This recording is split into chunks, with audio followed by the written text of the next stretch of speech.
morning, Dr. Scholtz. Thank you so much for joining us again today for another interview about your book, Jesus of Nazareth. We are very honored and excited to hear a bit more about you and your book. So, the first question I have for you is, you wrote a book about Jesus of Nazareth. Aren't there enough books about him already? Is it really necessary to write another book about him?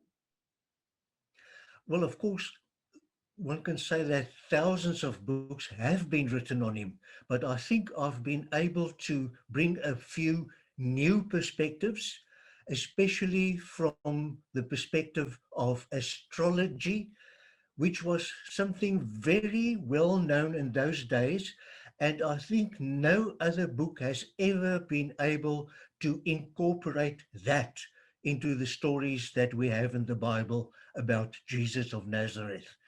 And I also interpreted Jesus' stories in the Gospels against the history of his own time.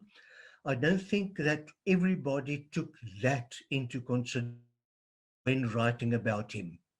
Mm. Yes, that's very interesting and very true, I think. And what makes your book different from other books? I now that you said a bit about the astrology, what else makes your book different from other books that were written about Jesus of Nazareth? As I've said, I've taken into regard the uh, insights of astrology that were prevalent in those days. I even wrote a book about Revelation, the last book in the Bible, in which I showed conclusively, I believe, that John, who wrote that book, was inspired by astrological phenomena in the skies, the stars, and so forth. When and all the sights he had were actually astrological signs and so forth.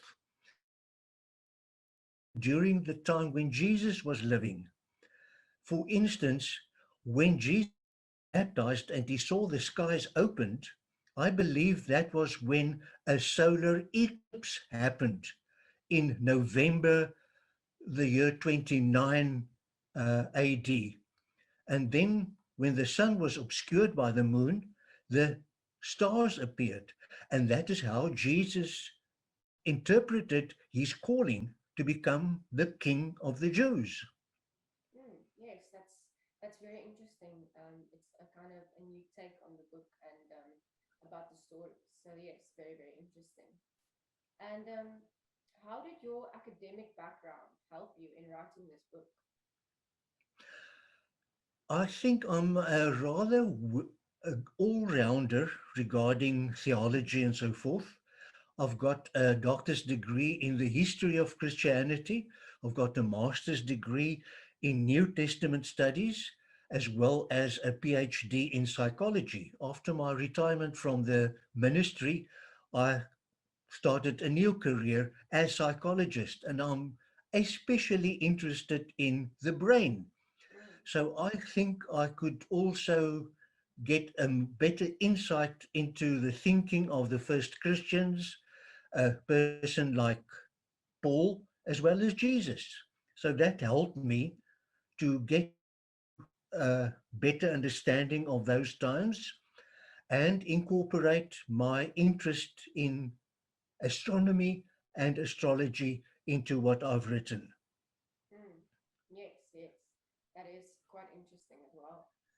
Um, and then you assert that Jesus was an ordinary mortal human being, not God who adopted a human nature. How do you interpret the fact that Jesus often called himself the Son of God? Yes, Jesus also called himself the Son of God. If one takes into regard that Jesus was a Orthodox Jew of his time who lived by the Old Testament, we find the expression Son of God a number of times, and it was only used for the king of Israel.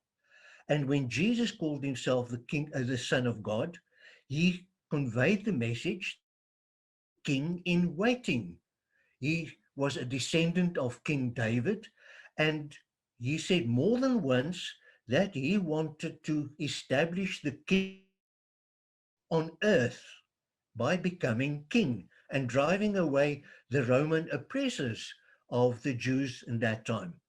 So he saw himself as the king of the Jews, and that is why the Roman authorities of those times uh, executed him. And on his cross, the inscription was put on, "This is Jesus of Nazareth, King of the Jews." But he presented himself as the king in waiting. Yes, definitely. And you're right that the gospel contains mythological elements as well. Could you please Oh, tell us certainly. a bit more about that? Oh, yes. Well, if one looks at the nativity stories one find in Matthew and in Luke, they differ in all respects, except for the fact that both of them say that Jesus was born from a virgin, Mm, just as quite a number of gods and deities in those times. The stories of Jesus' resurrection, they all differ about quite a number of details, so mm, they are really mythological in character. There are many stories of gods in those times, Egyptian, Greek, and so forth, who were also resurrected from the dead, and something like that crept into the stories of the Gospels as well. yes, definitely. That's quite interesting to hear. And sometimes maybe not um, perceived in that way by some other people. Yes. Yeah. And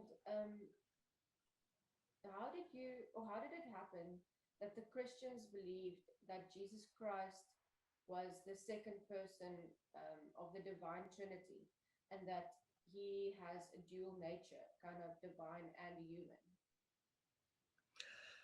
The oldest parts of the Bible are the letters, the epistles of the Apostle Paul. They were written in the 50s and the early 60s of our dispensation after Christ. They were written, the Gospels were written 2, 3 decades later. Paul got to the insight that Jesus was a divine figure on account of certain revelations he had.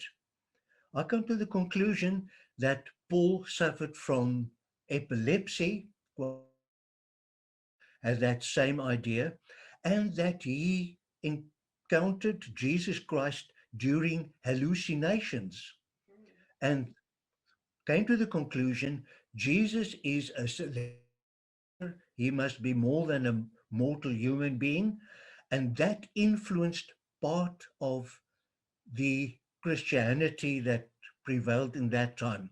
mm, If one also looks at the followers of Jesus in Jerusalem and their descendants, they all regarded Jesus just as an ordinary human being.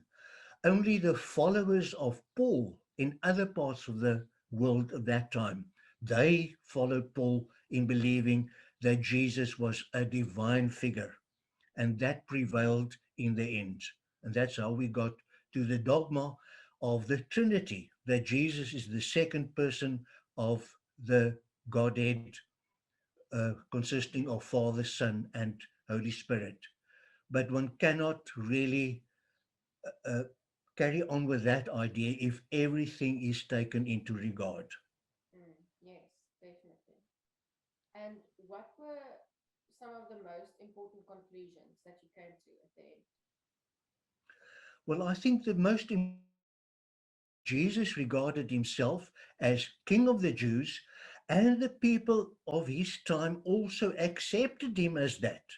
When he entered Jerusalem a few days before his execution, the people hailed him as the son of David, as the heir of their old big king, King David. And they wanted him to drive the Romans away. Well, of course, he failed, unfortunately, but that was exactly why he was crucified. Mm, okay. Yes, that is very interesting. And thank you so much for your explanations and your other answers about your book. It has been a great honor and a great pleasure for us to work with you alongside this process of working with this book and releasing it. And we hope that it does really well on the market. Thank you so much. Thank you for having me. Goodbye.